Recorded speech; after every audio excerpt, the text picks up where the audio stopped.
Hello, my name is Sven Herzig and I'm a campus trainer at Cable. I would like to show you how to easily replace the O-rings on your 3F syringe yourself.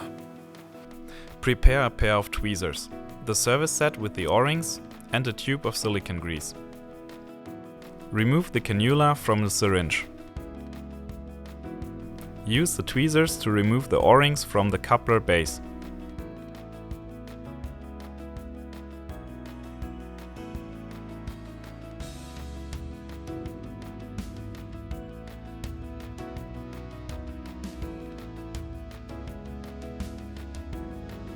Take the new O-rings out of the packaging and place them into the grooves of the valve body by hand or using the tweezers.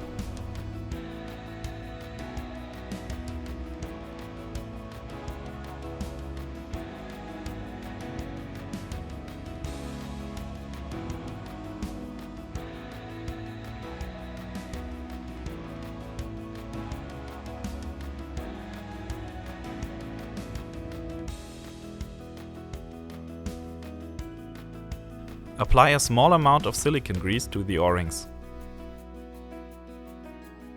Finally, reattach the cannula to the syringe.